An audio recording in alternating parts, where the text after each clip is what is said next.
শুভ সকাল বন্ধুরা, কেমন আছো তোমরা সবাই? আমি সকালবেলা দোকান খুলে নিয়েছি। দোকানটা খুলে নিয়ে এখন ঝাড় দিচ্ছি। ঝাড় দিয়ে দোকানটা পরিষ্কার করে নেব। দোকান সারারাত বন্ধ ছিল, অনেকটা নোংরা হয়ে গেছে। তাই সকালবেলা এসে প্রথমে সবাই আগে ঝাড় দিয়ে নিচ্ছি। তারপরে শোকেসটার কাঁচটা মুছে নিই। কাঁচটা মোছার পরে শোকেসের নিচটা একটু ভালো করে পরিষ্কার করে নিলাম।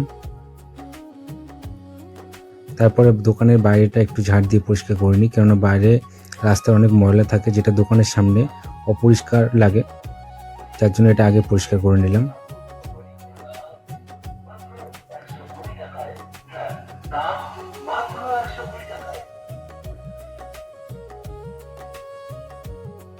দেখতে দেখতে ঠাকুরমশাই চলে এলো পুজো দেওয়ার জন্য।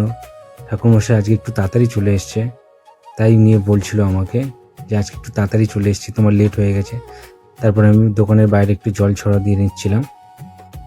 দোকান খুললে দোকানের বাইরে পরিষ্কার করে ঝাড় দিয়ে একটু জল ছড়া দিয়ে নিতে হয়। তারপরে দেখতে দেখতে একটা কাস্টমারও চলে এসেছিলো। সেই কাস্টমারকে ছাড়বো, ব্রাহ্মণ মশাই আমাকে তিলক পরিয়ে দিচ্ছিল। তারপর সেই কাস্টমারটা ছিল, সেই কাস্টমারকে ছাড়বো বলে তাড়াতাড়ি করে আমি টিকিটগুলো দোকানে পেতে নিচ্ছিলাম। কাস্টমারটা বলছিল যে কোনটা নেবে।